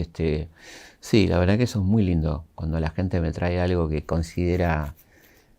si yo veo que la cosa, no sé, alguna gente me ha querido regalar cartas, digo, no, mira, esto tiene un valor, o lo donás a un museo o lo vendés, qué sé yo. O sea, no lo aceptás. Y no, porque me parece que no corresponde, me parece que tiene que estar en el archivo o que esa gente disponga de él. Pero como... ¿no te ha pasado tipo el sable, el traje de que por ahí? No, tanto no, pero sí cartas autógrafas, muchas, que me parece que a mí con una fotocopia me alcanza, digamos, no soy fetichista, quiero decir. Claro. Me encantan las cosas, guardar cositas, pero esas cosas son para el archivo, ¿no? Para que la pueda disfrutar otra gente también, o sea, me parece que es medio, viste, una especie de fetichismo. Tengo esto y lo tengo yo solo, el único que lo tiene, no, la verdad que no. No debe ser así, por lo menos. Claro. ¿No? Otro de los pilares de nuestra historia tiene que ver con, recién nombradas al Facundo, con Sarmiento, que también es como un personaje que todo el tiempo nos interpela, ¿no? Totalmente. Y desde todos los lugares. Como... En todos los lugares, porque es un personaje extraordinario. Ahí tenés. Extraordinario no quiere decir bueno. Claro. El tipo tiene cosas fantásticas y cosas tremendas, ¿no? Nosotros no estamos acostumbrados a valorar y criticar al mismo tiempo a una persona. Y así es la historia. Hay luces y sombras, ¿no? Como debe ser blanco o negro, para claro, pero... o tiene que ser bueno o tiene que ser claro. malo. Como dice, pero al final era bueno o malo. Bueno, no es una categoría histórica la bondad y la maldad, ¿no? Y en el caso de este tipo, que es un tipo de los más prolíficos escritores argentinos, sus obras completas son 51 tomos, o sea que digamos que tiene con qué, ¿no? Un tipo que se peleó con la iglesia, con la sociedad rural, que se peleó con Roca, bueno, se peleó con todos, estaba muy solo, y me parece un tipo muy valioso con cosas espantosas, ¿no? Con que no resangre gaucho, las razas inferiores, bueno, también en un contexto, ¿no? Que era bastante común que se pensara así en ese momento, ¿no? Es decir, es muy injusto juzgar a Sarmiento con los valores del siglo XXI. Claro, no era época para estar desconstruido. Recordemos que Marx detestaba a las razas inferiores de la India, qué sé yo, digo, para poner en contexto, ¿no? Y tampoco para disculparlo, pero quiero decir, no es bueno sacar de contexto la gente y poner... aplicarle valores actuales, quiero decir, ¿no? ¿En dónde encontrás en la actualidad, esa marca y esa huella que dejan tan profundo que seguimos encontrando a estos próceres en lo que vos decías, en el siglo XXI, que siguen traspasando la historia? Hay que buscarlo, tampoco están tan presentes, ¿no? Esa era la pregunta, si estaban o no. No, para mí no. No está Borges presente, tan presente como tendría que estar, ¿viste? Es un tipo que te podría solucionar muchas cosas, ¿no? Yo que leer a Borges te soluciona un montón de cosas. Es un tipo extraordinario, es nuestro, ¿viste? La verdad que es un placer enorme leerlo y no está tan presente como tendría que estar, no está tan presente gente que la verdad que no se merece mucho, ¿no? Y estos grandes, me parece que sería un Alberdi, ¿no? Que ahora se lo nombra tanto, pero tampoco se lo lee, ¿no? Ojalá estuviera más presente, por supuesto. ¿Por qué si tampoco se lo lee? Porque si lo lee, ¿qué? No, me parece que hay una idea que Alberdi es sinónimo de liberalismo, por lo tanto somos alberdianos, ¿no? O Roca es sinónimo de exterminio de indios, somos roquistas. La verdad que no, son mucho más. O sea, Roca es una figura enorme de la política argentina, el primer gran político argentino, puedo decir, que tuvo la mancha negra de la campaña al desierto, pero tuvo cosas muy interesantes como la ley 1420, ¿no? Como sus leyes laicas, su cuestión de apoyar a la federalización de Buenos Aires, ¿no? muchas cosas positivas y otras cosas horribles también. Bueno, hablando de números, también se cuestiona esto de si fue un genocidio o no. Sí, sí, bueno, todo se cuestiona. En realidad, yo lo digo en mi libro, Roca no fue tan genocida como, por ejemplo, Rosas o Alsina. La campaña... No, claro, le digo en números, ¿eh? Sí, entiendo. Ahí hay una diferencia interesante. Murieron muchas más indígenas en la campaña de Rosas o en la campaña de Alsina que en la campaña de Roca. Lo que hubo mucho más fue prisioneros. Hubo 13.000 prisioneros, ¿no? Que fueron destinados a trabajos semiesclavos, ponele. Eso es así. Entonces, yo lo pongo claramente en mi libro, cuando decís genocida, bueno, hay que ver la cantidad de gente que habrán sido, igual 2 es mucho, ¿no? Pero digo, habrán sido unos 1.500, 2.000, no se sabe muy bien. Aparte porque no estaba tan poblada, ¿no? Como o sea, había gente, no eran grandes poblaciones, las poblaciones indígenas, ¿no? En este recorrido que hago de personas a través de tus libros, hay un libro muy reciente que tiene que ver con la historia de la carne. Sí. Y recién hablabas de Rosas y me quedé con la historia entre Darwin y Rosas, sí, compartiendo un asado. O sea, sí, una cosa... Bueno, ese es un personaje maravilloso, Rosas, que es un tipo que tiene también cosas muy interesantes y cosas espantosas, como la mazorca, bueno, ya sabemos. Esa parte la sabemos todos. Y es un tipo que muy curioso. Y por lo tanto, cuando sabe que está Darwin, sabe perfectamente quién es Darwin, y lo invita a comer un asado, y Darwin queda maravillado del asado con cuero, y se convierte en una especie de promotor de la carne argentina en el mundo, ¿no? Él viene con el famoso barco Beagle, que es un barco de expedición científica, espionaje y científico, como hacían los ingleses, y bueno, ahí tiene la descripción de Darwin de Rosas es extraordinaria, ¿no? De cómo era el tipo, el trato con la gente, bueno, esa mirada antropológica que le pone Darwin al encuentro, ¿no? Así que es un momento increíble. Y otro momento increíble de la vida de Rosas que siempre me gusta contar es el encuentro con Alberdi en Londres, siendo 2 expatriados, 2 tipos que han sufrido la ingratitud argentina y se encuentran en Londres, enemigos mortales. Rosas manda al exilio a Alberdi publica en Montevideo un diario que llamaban Buenas Rosas, y se encuentran en una recepción diplomática en Londres y Alberdi lo va a ver a Rosas, le dice: yo sigo pensando muchas de las cosas que siempre pensé de usted, pero usted le están haciendo un juicio en ausencia completamente injusto y yo me ofrezco a ser su abogado y ayudarlo con sus memorias. Y Rosas le dice: miren, lo segundo me encanta, lo primero no le aconsejo, primero porque no tengo plata, lo cual era cierto, y segundo porque no se lo van a perdonar jamás. O sea, y sigue y comienza una muy interesante amistad epistolar fundamentalmente entre Alberdi y Rosas, ¿no? Estamos hablando del año 1857. Ahí en Carne hay también un pasaje que recorres la alimentación de los granaderos. Exactamente. Que es muy interesante porque uno no se pone a pensar muy... Bueno, está esto de que estudiamos la escuela, de cómo se conservaba y más, pero el bueno... Charquicán. Claro, exactamente. Bueno, el tipo se asesora con Economos. ¿Qué tenía? Porque el tipo era increíble. O sea, estamos hablando de una persona increíble. El tipo está preparando el cruce. Él prepara el cruce de 2 años, se anticipa 2 años de todo lo que tiene que pasar. Cómo se van a vestir, qué van a comer, cuáles son los pasos, dónde el enemigo puede ver. Bueno, muchas expediciones de espías para comprobar esto, y se asesora por Economos para ver cuál era la dieta adecuada para un tipo que iba a estar a tal altura, con tales temperaturas. Entonces tienen variada dieta, tienen una dieta más bien para el frío, que es el charquicán, que es el charque pero con mucho picante, que era una especie de caldito nor, que se le agregaba agua hirviendo, y eso era un guiso bastante suculento, que además servía también para el mal de altura, porque tenía mucho ajo y mucho cebolla. Fíjate vos todo lo que pensó el chabón, ¿no? Y después, bueno, ganado en pie. Claro. Para momentos de más calor, un bifecito, una cosita más liviana. Claro. Calculando la posible pérdida de ganado, por eso él calcula el doble de todo lo que lleva como animal, ¿no? La mula, y llegan la mitad, porque muchos se caen por los despeñaderos, pensá que eran senderos tremendamente estrechos. Cuando uno ve lo que es el cruce no puedes creer. Y él llevando el Spotify de la época, que era las partituras de Beethoven, ¿no? Era cómo escuchar, claro, cómo escuchar la quinta sinfonía, bueno, leyendo, porque él era músico. Bueno, a mí la que siempre me llamó mucho la atención, porque siempre se habla de él y de los Gravano como en forma global, ¿no? Pero el Fray Luis Beltrán, digamos, Fray Beltrán, increíble. que también era una persona que hacía... Un personaje para Humberto Eco, ¿viste? Para una novela de Eco, el hombre del Renacimiento, ¿no? El tipo que era científico, físico, químico, todo autodidacta. Hacía armas, un cura haciendo armas. Armas, vestuario, puentes plegables, increíble. La primera fábrica metalúrgica de la Argentina la funda Fray Luis Beltrán en Mendoza, por eso es el Día Metalúrgico, claro. ¿No? 7 de septiembre, por él. Claro.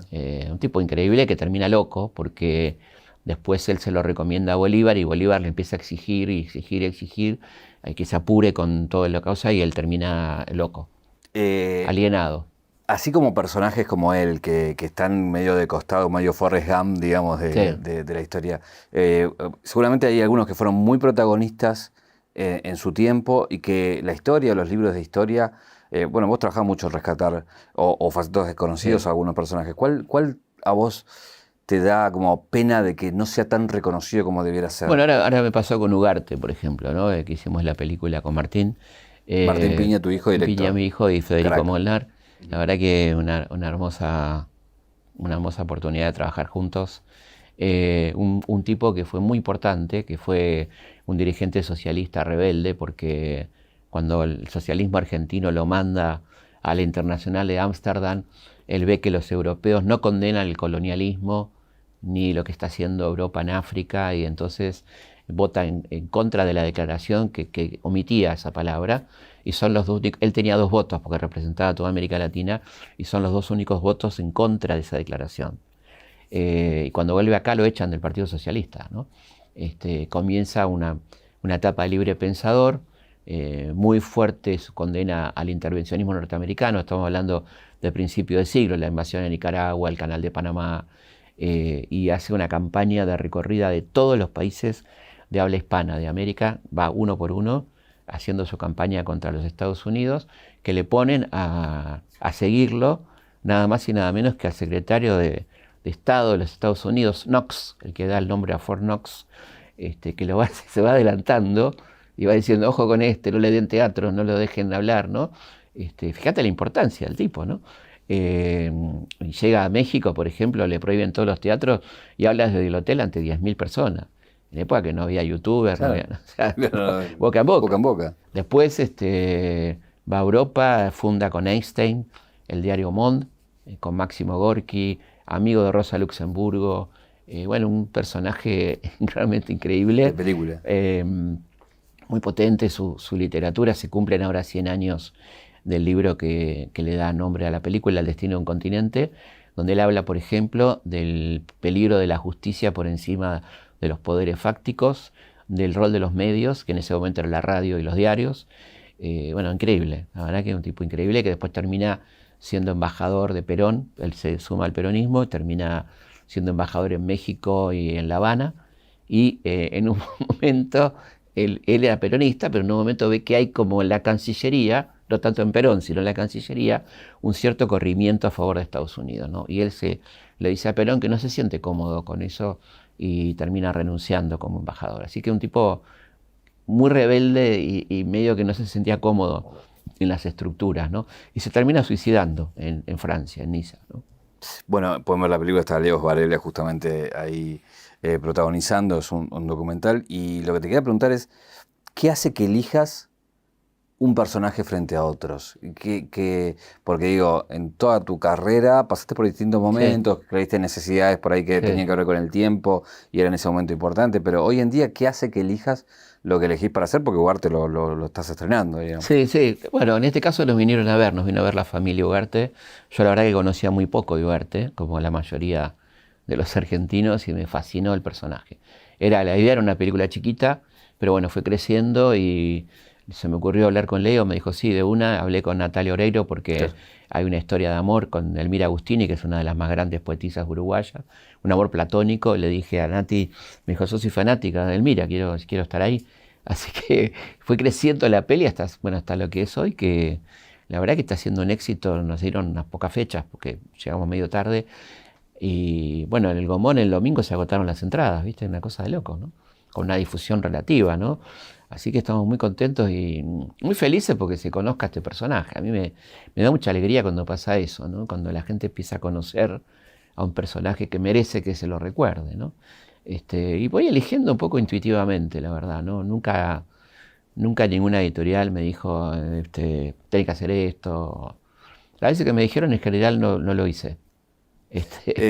Bueno, yo siempre que te veo comento lo mismo, pero aquella vez que me invitaste a participar de la historieta argentina y que recordemos a la gente que Julio fue guionista de las historietas, que son de las cosas que más me gustó hacer, la verdad. Un proyecto hermoso para chicos. Bueno, y te digo que se está leyendo hoy, como loco en las escuelas, sí. Y el personaje que iba a remitir justamente era a Hipólito Bullard. Hipólito Bullard. Que también tiene una historia increíble y que hoy, a tantos años de haber escrito esa historia, sigue siendo novedosa para mucha gente. Sí, mucha gente se va enterando de que hubo un argentino que conquistó California, ¿no?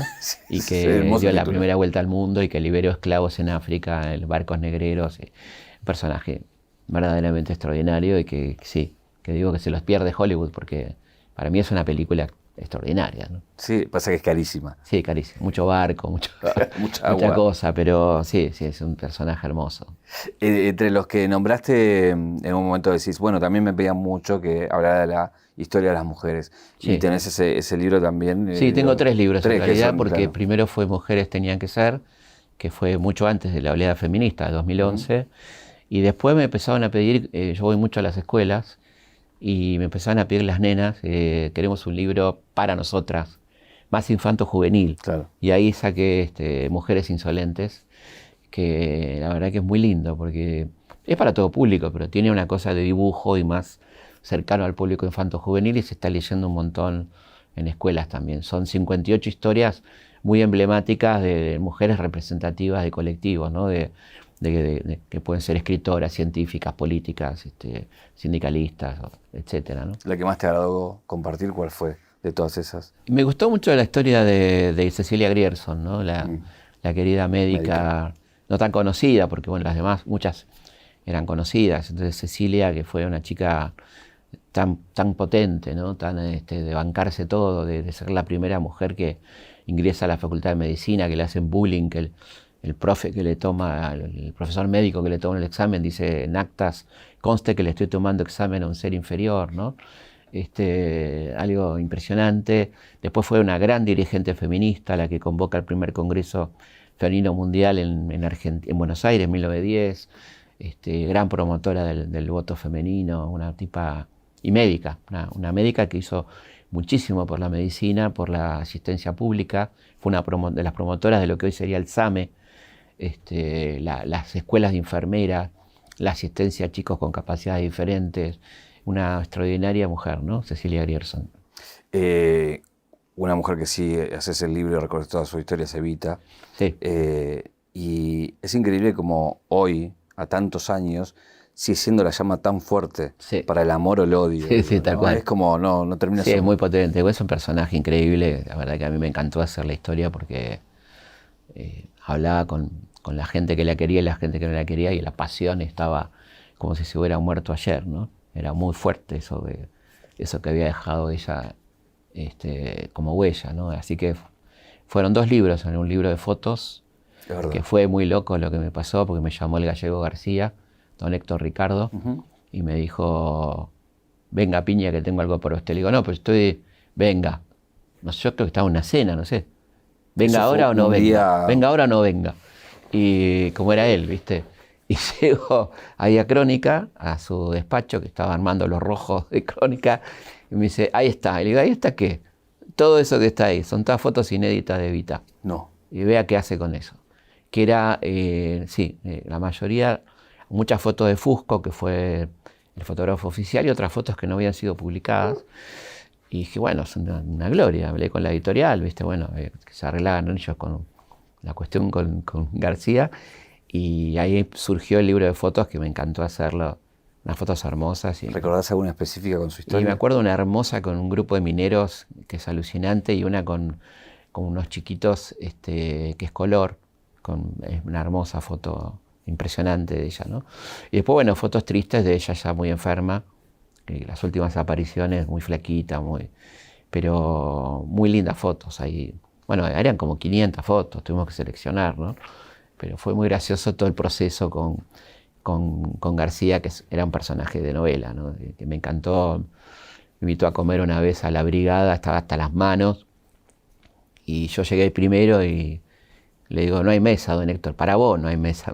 Inmediatamente Se abrió. se abrió, claro, era como el padrino, ¿viste? Una cosa maravillosa. Y bueno, y me contó anécdotas él estuvo en el operativo Cóndor de Malvinas, bueno, un montón, lo secuestraron la AAA, el ER-22, ¿viste? Bueno, personaje de novela, fascinante. Claro. Sí. Que bueno, tampoco nunca habló mucho. No, me lo perdí porque después tuvo un problema en la voz, habíamos quedado a grabar porque estaba toda la historia de Canal 11, imagínate, Titanes en el Ring, todo eso eran cosas que, por supuesto, Titanes preexistía, pero la gloria fue en Canal 11 con polémica en el bar, bueno, todas esas cosas, ¿no?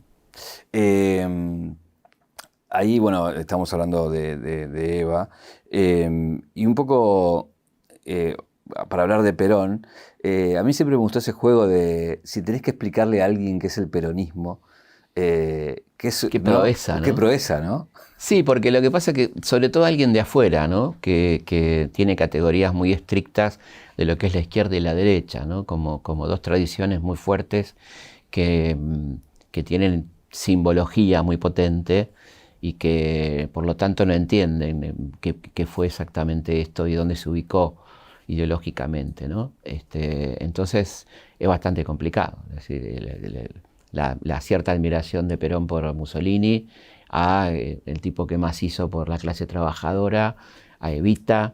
Es un laburito que a mí me amontona a lo que pasó en los 70, ¿no? Quizá el peor Perón, el último, ¿no?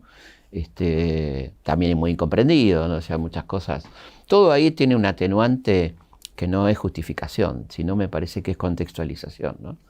No digo para nada que se justifique ni la AAA, ni el horror, pero digo, siempre hay que poner en contexto lo que fue aquello, ¿no? Que fue, de lo que tampoco fíjate, es uno de los periodos de los que menos se habla, 73, 76, ¿no? Porque parece que los milicos vinieron en un plato volador y hicieron todo lo que hicieron, ¿no? ¿Y por qué pensás que pasa eso? Y yo creo que es un periodo que hay, no sé, que toca muchos intereses, ¿no? Mucha gente que no hizo lo que tenía que hacerle, desde la política a la guerrilla, no sé, a los milicos, a los poderosos que hicieron su especulación a partir de Rodrigazo, o sea, un periodo molesto, ¿no? Quizá el relato que se impuso en algún momento vino Perón y vinieron los militares, ¿no? Pero no, en el medio, ¿qué pasó, no? En 3 años que fueron tremendos, ¿no? De horrores de la guerrilla, ¿no? Como el asesinato de Rucci, como la toma del cuartel de Azul, ¿no? Todas cosas muy espantosas y que complicaron mucho ese proceso democrático incipiente que tampoco duró, ¿no? Y la respuesta del Estado horrenda con la AAA y todo lo que sabemos, ¿no? Bueno, ahí hay un emergente que es el brujo López Rega, el brujo. López Rega. Pero te destaco este tema por esta cosa de cómo el misticismo, la religión, el oscurantismo, recorrió nuestra historia, ¿no? Sí, bueno, hay una fascinación por esos personajes. Y Perón parecía tener una especie de debilidad, según me contaba Jorge Antonio, una entrevista también de las mejores que hice. 3 fueron. Por ciertas personas de estas características de berretas, locos, ¿viste? Sí, como que si necesitaba tener gente mediocre al lado también, ¿no? Y en este caso un loco, ¿no? Un tipo, ¿por qué? No sé, él decía como que, no sé, como cierta inseguridad. Mira. Entonces tenía cierta gente rara. Y también tenía gente brillante, ¿no? Pero tenía estos tipos. En este caso un loco que después él decía que estaba ya en los fin de los 60, comienzo de los 70, que estaba trabajando para la CIA, decía Jorge Antonio, ¿no? López Rega, cosa que es muy posible. Por lo menos el vínculo con la Logia Propaganda 2, todo eso, que eran vínculos muy fuertes con ciertos sectores de la derecha norteamericana también, ¿no? La banca vaticana, bueno, toda una cantidad de cosas que hacen de esa época un momento fascinante, ¿no? A mí lo estoy trabajando para algún día haré el mito 6, que llega hasta el 5, y es esa etapa. Pero es una etapa muy compleja, donde no hay que dejar nada fuera, por incorrección política. ¿Por eso ¿no? te cuesta? No por eso me cuesta. Me cuesta sintetizar. Yo tengo Claro. ya el material. Es difícil la Puede ser, síntesis. hay mucha gente espera No tengo miedo a decir lo que tenga que decir y lo acabo de decir. O sea, me parece que es una época donde hay muchas responsabilidades y lecturas muy incorrectas de la historia argentina por parte de la izquierda o lo que se entendía por izquierda en aquel momento, que tuvieron consecuencias gravísimas, ¿no? Justo sacas el tema de mitos. Si te decían cuando hiciste el primero, este libro va a vender millones, va a ser lo que te catapulte tu carrera, va a ser como un antes y un después en tu vida, nunca ni en tus mejores sueños, No, para nada. Yo era un profesor de Pellegrini que no sospechaba. Tampoco la editorial, porque la editorial sacó 2.000 ejemplares de la primera edición. Así que tampoco que era en aquel momento editorial Norma, ¿no? Así que tuvieron que sacar después, creo que 32 ediciones más. ¿Cuántos vendiste de mitos? Creo que esos fueron, sí, no sé, 200.000, más de 250.000, creo. En el total habrá Sí, llegado ya estamos por la edición, creo que 40, sí, del primero. del primero. Por eso, ¿y en el total de Después- mitos? No, sí, un montón, no sé, la verdad que no sé. No tenés idea. No sé. Ahora, quiero preguntarte al autor, le pregunto, no al Sí. historiador. En la Argentina el sistema que tenemos para saber cuánto vendiste es aquel que te contrata, te dice vendiste tanto. Y me Sí. imagino que para el que empieza, bueno, pues todo esto de la distribución, la prensa, es como un gran empujón. Pero aquel que, como vos, es bestseller, me imagino que es un tema saber el número. Sí, por supuesto, porque no se cumple la ley del libro. La ley del libro establece que las ediciones deben estar numeradas, que vos tenés que saber exactamente cuántos ejemplares efectivamente se publicaron, porque vos no tenés el menor control. La editorial puede declarar que tiró 30.000 y puede haber tirado 40.000, qué sé yo, no sé. Y además realmente es una entelequia saber efectivamente qué te están pagando, ¿no? Cuánto vendieron, porque te dicen en la liquidación que todavía hay unos que están en consignación, que en Calamuchita, no sé qué, que es bastante turbio todo eso, ¿no? Así que sí, y peor la pasan la gente que vende poco, porque ahí sí que yo, digamos, si sé que agoté una edición, tengo un elemento para decir, mira, esta edición está agotada, estos ejemplares se vendieron. Claro. Ahora aquel que le publican 1.500 y vendió 200, peor. Hay dos libros que no quiero dejar de mencionar. Uno tiene que ver, lo trajiste en algún momento, a la historia de Gardel, Sí. donde vos te corres un poco de Sí. los personajes, de los próceres o la historia más política contemporánea y te metés como alguien de la cultura, que también debe ser muy fascinante porque ahí tenés ya mucho más registros y otro costado más divertido quizás a lo que venías haciendo como de novedoso de otras aguas, ¿no? Para mí fue hermoso porque por suerte había hecho los viajes antes, pero me agarró la pandemia y fue un 24/7, ¿no? Muy metido con el libro, un personaje hermoso, que tenemos la suerte que haya sido, nació en Francia, pero que es argentino, y que un tipo brillante, un músico increíble, un innovador, y un tipo muy divertido, ¿no? Con anécdotas muy graciosas todas. ¿Cuál es la que te divirtió? Una que me encanta, de las 1.000, es que una vez que va a un pueblo a cantar y siempre después le invitaban a comer, ¿viste? Y la plomada que le hacían escuchar los valores locales, pibes que cantaban, ¿no? Y entonces va a un lugar y ya estaban recansados. Aparte el tipo actuaba 2 horas como mínimo, ¿no? Con el esfuerzo que era aquellos elementos básicos de amplificación, ¿viste? Terminaba muerto realmente. Claro. Y además él tenía la costumbre de regalarle al público que no pudo pagar 4 o 5 temas. Salía y tocaba gratis para la gente que no había podido pagar la entrada. Afuera. O sea que terminaba listo, llevaba y tenía comida y le venían a hacer escuchar a estos plomos, ¿viste? Y uno llega a un lugar y le dice, bueno, este muchacho canta extraordinario, pero fuma como un escuerzo, ¿no? El pibe canta como el orto y se acerca y le dice, ¿qué tal, maestro? ¿Qué le pareció? Seguí fumando, pibe. Bueno, ahí que mencioné el libro, él en un programa de radio audiciona a Frank Sinatra. Claro, es Muy probable, ¿no? No está confirmado Ajá. 100%, pero yo investigué, hay muchas cosas que coinciden. Él tuvo una etapa brillante en Nueva York entre el 33 y el 35, el año de su muerte, y tiene un programa en la NBC de 3 ediciones semanales, básicamente para el público latino, pero que tiene una audiencia increíble.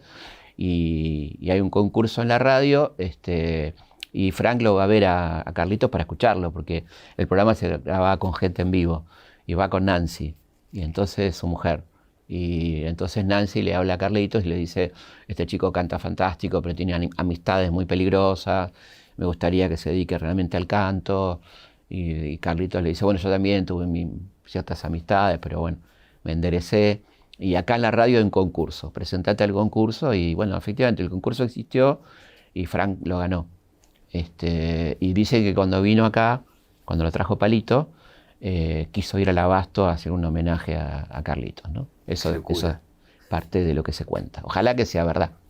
Sí. El otro libro que te quería mencionar es el que estás trabajando, que tiene que ver con una novela, que es una novedad. Es una novela, Porque- una novela. Sí, estoy muy fascinado, no sé si contar la trama, pero voy a decir solamente el título o el nudo, que es una situación real que vivieron Belgrano y Rivadavia cuando van a Europa a sondear una posible declaración de independencia, y aparece un personaje, todo esto es verdad, aparece un personaje llamado el Conde de Cabarrús, que les ofrece secuestrar al infante Francisco de Paula, hermano de Fernando VII, traerlo secuestrado a Buenos Aires y coronarlo rey. Todo esto posta, bueno, y la novela cuenta todos esos entretelores, por supuesto que fracasa el plan, pero llamado El negocio de Italia porque este chabón vivía en Italia, ¿no? Claro. Junto a su papá Carlos IV. En el medio está Napoleón, está muchos personajes. La verdad estoy muy entusiasmado. ¿Qué te desafía justamente salir de la zona de confort de, bueno, el documento, la historia, el dato, a tener que crear? La zona de confort es esta. Acá nadie me va a pedir ningún documento, ¿viste? Acá hago lo que quiero, ¿no? Es una zona de confort hermosa. Mirá. Escribo lo que quiero y, por supuesto, con un marco histórico, pero me siento muy libre, es una novela, ¿no? Así que me doy mis gustos, que no me puedo dar cuando escribo un libro de historia, así que estoy muy contento. Recién nombrabas a Napoleón, estamos Sí. ahí. ¿Estás Sí, de siguiendo, Scott. ¿estás siguiendo o no? No lo vi todavía, me tengo que disponer de 3 horas para... pero tengo muchas ganas de verla. Me encanta él, me encanta Phoenix, así que... Te lo preguntaba porque digo, ¿qué pasa con vos de espectador de la ficción? Yo me relajo, no soy un hincha pelota, no voy a buscar el pelo al huevo, ¿viste? Esto no sé qué, la verdad que no, soy un espectador bastante sanito, digamos, ¿no? No voy a ejercer nada, y me encanta la ficción histórica y la entiendo como ficción histórica. Disfrutás el arte. Sí, claro, es arte, qué sé yo. Si hay errores, bueno, salvo que sean errores muy garrafales, que desvirtúen ya la historia, pero en general soy bastante pasivo en ese sentido. Me gusta disfrutar de una obra de arte, ¿no? Hablando de arte, ahí, de aquel pibe que por cosas que tienen que ver con su familia, estuvo con la negra, con Falú, o que iba a tomar la leche con Quino y demás, que ya has contado alguna vez, o a este que se metió en la vida de Gardel. Después, como historiador, te diste el gusto de entrevistar a muchos personajes que tienen que ver con la cultura. Muchísimo. ¿Cuál disfrutaste más? ¿Cuál te pareció Y trascendente el encuentro? bueno, estuve en un programa hermoso que llamó ¿Qué fue de tu vida?, Por que eso. lo pueden ver en YouTube. Bueno, a mí en particular la de Charlie me parece... Sí, para mí, bueno, la más hermosa de todas. Es esa. Sí, la más hermosa, 1 hora y media aparte. Y un Charlie que estaba espléndido ese día y que quiso hablar de temas de lo que nunca había hablado, su compromiso político con el PCR, que duró creo que una semana. Cosas muy lindas, de los Beatles. Fue una entrevista hermosa. La del Negro Caloi, que fue una de las últimas. Muchas entrevistas, me di muchos gustos, la verdad. ¿Y cómo lograste la de Charlie? Quiero saber ese cruce de cómo La de hiciste. Charlie fue, la verdad que un poco laburo de producción, Martín me dio una mano, y lo agarré un día, él me conocía, Por eso, sí, pues, me más claro que conocía, sí, por- y se sintió muy cómodo, él siempre dice que fue la mejor entrevista que le hicieron. No lo digo como bombo, pero me da mucha alegría porque yo lo amo y me parece que es divino que pase eso. Y bueno, después tuve la suerte de saber de él porque mi hijo Julián estuvo a punto de hacer la película de Charlie, que la iba a hacer con la gente de Underground, una película increíble que iba a durar 4 horas y que tenía muchas escenas de otras películas, y mi hijo Julián fue el editor de eso. Así que ahí Charlie cada tanto le decía, volví a ver la entrevista de tu viejo, qué sé yo. Así que muy lindo eso.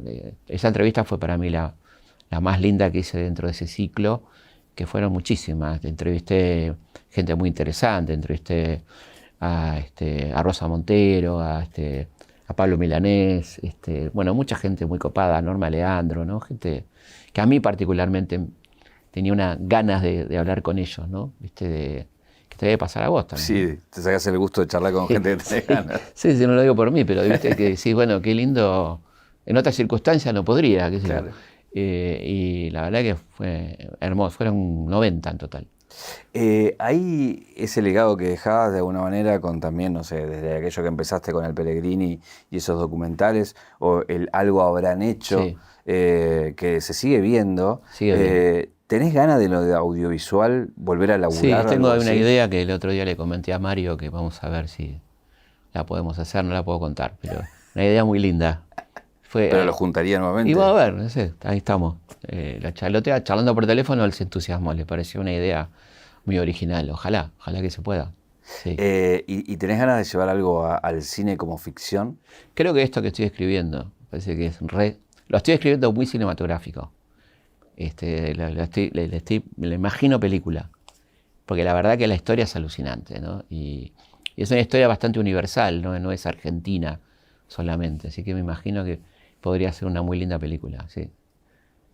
Y además, bueno, también estoy con algunas ideas de teatro, estoy viendo alguna cosa de teatro un cuento que me obsesiona llevarlo al teatro, que a cada dramaturgo que le cuento le gusta, pero no sé por qué no se termina de concretar, pero que es muy, muy chiquito, es un cuento muy chiquito de nuestro querido Lucio Mansilla, que se llama Los 7 platos de arroz con leche, y que narra la vuelta de Mansilla de ese viaje de mente que hizo por la India y por Oriente, y llega a Buenos Aires el 2 de febrero del 52, el día previo a Caseros, donde se va a terminar el rosismo, o sea, su tío, lo va a ver a su tío, Tatita, Rosas, y para contarle, y el tipo dice, no, escúcheme, porque yo estoy ensayando el discurso que voy a dar a la legislatura, discurso que nunca va a dar porque está viniendo Urquiza a terminar con él, ¿no?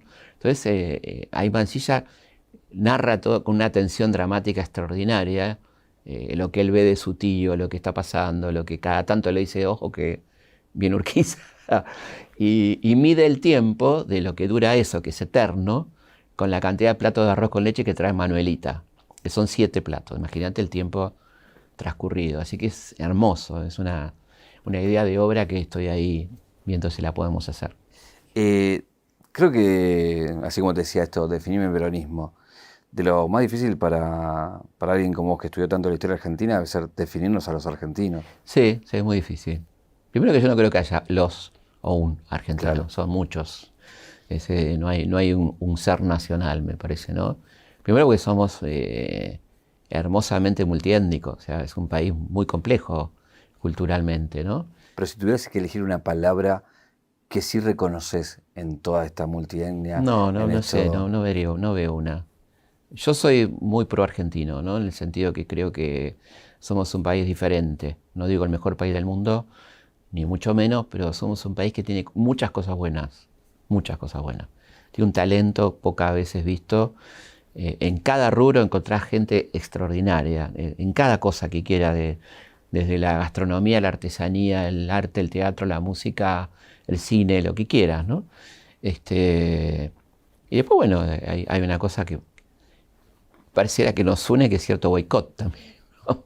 Pero no digo por ahora, lo que pasó ahora, Claro. digo la cosa de, no sé, como de no terminar, ¿viste? De creernos lo que somos y lo que podemos ser, ¿no?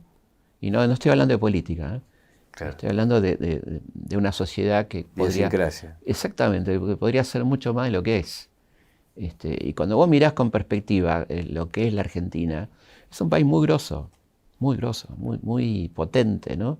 Y es buena la palabra potente porque todavía está filosóficamente en potencia, no en acto, ¿viste? Toda esa cosa que no termina de cuajar, ¿no? Pero que vos la ves que está. Claro. No, y también esta cosa de la eterna crisis, ¿no? Eterna crisis. Y uno se acostumbra, pero evidentemente tiene un costo para uno emocionalmente, ¿no? Vivir permanentemente en la incertidumbre y en la ausencia de sorpresa, ¿no? Yo me acuerdo de una frase extraordinaria del querido Adolfo Castello que decía, y él hablaba mucho me acuerdo, ¿te acordás de Mitre, el Blanco de las Críticas? Sí, el Blanco de las Críticas. Estábamos ahí. Bueno, una frase extraordinaria en aquel contexto de locura, el 2000, 2001, decía, Argentina, el país donde el asombro se quedó sin ejemplos. Es extraordinario. Es una frase. Y acá realmente a vos te dicen cualquier cosa y es posible. Total. O sea, cualquier noticia que aparezca es posible. No decir, pero ¿cómo puede ser? No, pero bueno, acá decir, ¿qué hago frente a esto? ¿Qué hago? Compro dólares, me da la mierda. No decir, no puede ser. Ya bueno, el no puede ser está en decadencia, ¿viste? Claro. Bueno, ahí nombrabas justamente los dólares, que también es una locura. Una locura argentina que vos vas a Brasil y nadie quiere dólares. No puedes pagar con dólares en Brasil, no te aceptan. ¿Alguna vez te pusiste ahí a ver del origen o de tratar de... Bueno, el punto fue el Rodrigazo. Ahí empezó un poco la dolarización, ¿no? El peso se fue a la mierda, ya nadie quería pesos. Pensá que en un día hubo un 150% de aumento de tarifas y la gente dijo, bueno, ya la plata... Y después, bueno, por supuesto la dictadura también fue importante en ese sentido porque había toda una cuestión muy dolarizada, ¿no? Empezaron a dolarizarse los precios de los autos, de las casas, empezó muy fuertemente ahí. Recién nombrabas la frase de Adolfo y justamente tenía ganas de hacerte una pregunta que tiene que ver con qué frase a vos te vuelve loco, ¿viste? A mí siempre me volvió loco esta de San Martín, que para mí como el indio Solari de las frases icónicas, claro. Esto de seamos libres, lo demás no importa nada. ¿A vos cuál es la que te siempre dijiste cuando la viste y te acompañó? Esa como positiva me gusta mucho esa. Me gusta mucho la frase de Gardel, no me lloren, crezcan. Es hermosa. Es hermosa. Y después como negativa es la frase de Castelli, que son sus últimas palabras, que son escritas porque él había perdido su lengua, un cáncer en la lengua. Ahí tenés una paradoja extraordinaria. El orador de la revolución que muere con la lengua putada. Si ves al futuro, dile que no venga. Es impresionante. Impresionante, ¿no? Las últimas palabras escritas de una persona que había sido traicionada, que veía que venía a la noche, ¿no? Porque había tomado el poder su enemigo Saavedra y que el morenismo iba a ser perseguido, que la revolución iba a tener un freno muy potente, y lanza esa frase tremenda: si ves al futuro, dile que no venga. Pero sí, hay un montón de frases lindas. La de San Martín me gusta mucho, ¿no? Perdón que sea exigente. Una muy linda de San Martín es cuando inaugura la Biblioteca de Lima, en el lugar donde había funcionado la Inquisición, él pone la biblioteca. Claro. Se quemaba el libro, pone la biblioteca y dice: los días de inauguración de bibliotecas son tan felices para los amantes de la libertad como tristes para los tiranos. Es una frase hermosa, hermosa. Te decía, perdón que sea exigente, pero si tuvieras que elegir un momento de la historia, que decís, acá el barco se torció, como yo te dijera, el Moreno envenenado, ahí es como que perdimos el... Yo creo que claramente el golpe del 30 es un momento de pérdida de muchas cosas, ¿no? Bueno, la ilegalidad está en el poder, una Corte Suprema que convalida un golpe, la justicia ausente.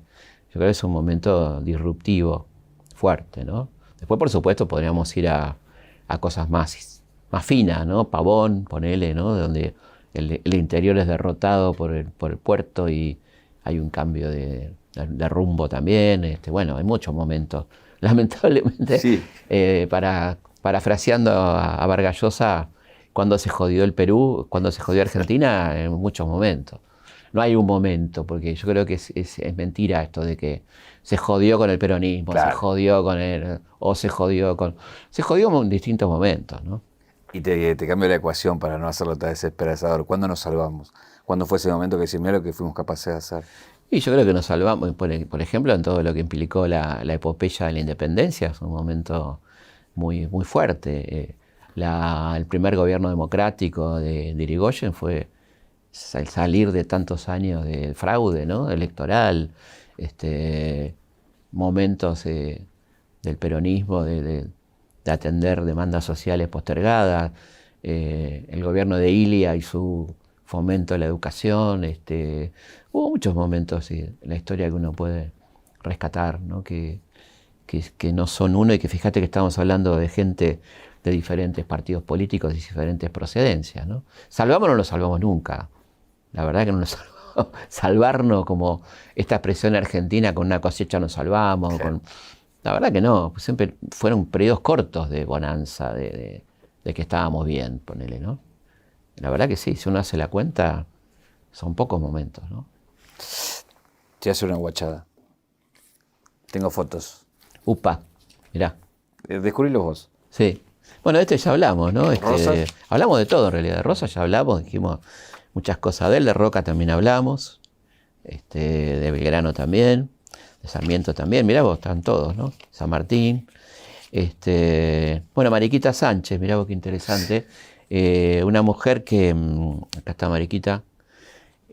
Una mujer que se la conoce injustamente por haber cantado el himno, pero que en realidad fue muy importante porque fue la primera mujer que litigó para casarse con quien ella quería, contra los mandatos tradicionales de las familias que se hacían casar a sus hijos por conveniencia política o económica. Ella litigó y logró casarse con quien ella quería, que era su primo Jacobo Thompson, ¿no? Por eso Mariquita Sánchez de Thompson.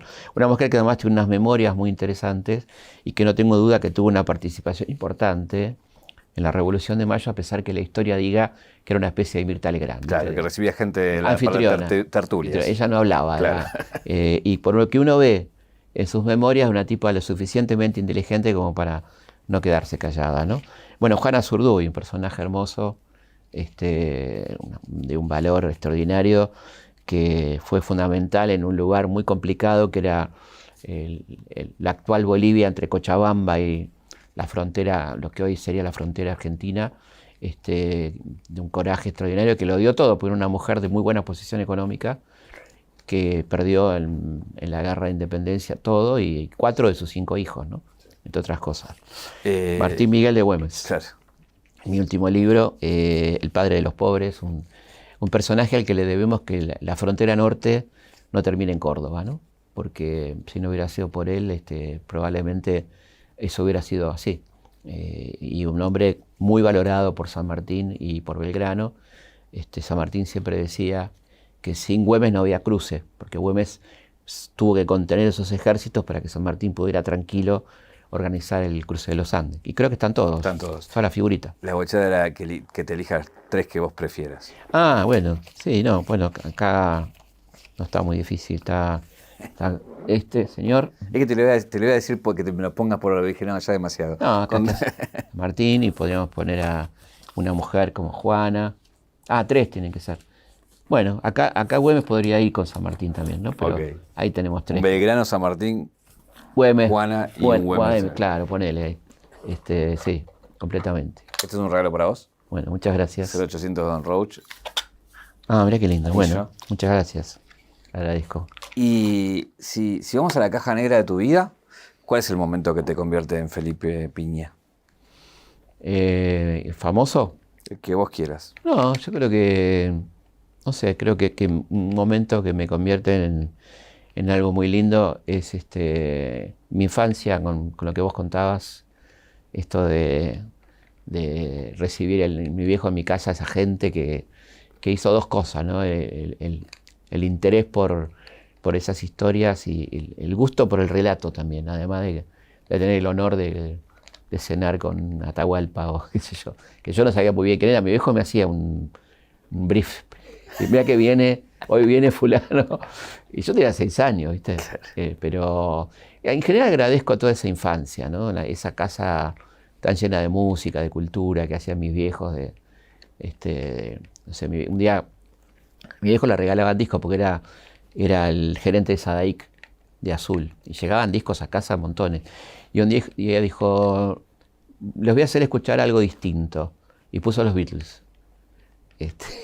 Y él mismo, que era un melómano, tipo que le gustaba la música clásica, dijo, ojo con esto, ¿no? No se equivocó. Así que bueno, sí, con muchas cosas muy lindas. Y por supuesto me constituye mi familia, ¿no? Mis hijos y mi pareja. Lo que uno es también se resignifica ahí. Te llevo un poquito más a lo personal, digo, si tuvieras que escribir el libro de tu vida, ¿por dónde pensás que arrancas? ¿Cuál es la historia que arranca? Yo creo que arranca Mercedes, los primeros recuerdos que tengo así, muy vinculados a mi vieja y a esa cuestión de aquella linda ciudad que era Mercedes. Ahí, mis primeros recuerdos, algunas cosas muy dementes que hacía mi viejo, que me llevaba al cuartel de bomberos, ¿viste? Me dejaban tocar la sirena de la autobomba, me llevaba a la cárcel, porque era amigo del director de la cárcel. ¿Pero qué te llevaba a la cárcel? Sí, yo, sí, porque era amigo y decía que quería ver cómo laburaban los presos, ¿viste? Pues los presos hacían cosas. Por ejemplo, lo llevó también a Javier Villafañe, porque mi viejo organizó el primer Congreso Nacional Titiriteros, y fue Javier, el famoso titiritero, y les dio un taller de títeres a los presos, que a partir de entonces empezaron a hacer títeres para las escuelas, ¿no? Que tenía esa cosa, ¿viste? Que hacía cosas delirantes, que decía, ¿yo qué hago acá en una cárcel? Tengo 6 años, ¿viste? Y bueno, cosas así que hablaban de un personaje muy particular que era mi viejo, ¿no? Una cosita de vos, chico, el mito, ¿sí o no? El Felipe de Quino. No tiene nada que ver porque ya estaba el Felipe de Quino. Lo que le dijo Quino a mi vieja, que contaba a mi vieja, que a mí me da vergüenza, pero que lo digo, es que Quino le dijo a mi vieja que si me hubiera conocido antes, Mafalda hubiera sido varón. Dijo eso. A mí me supera.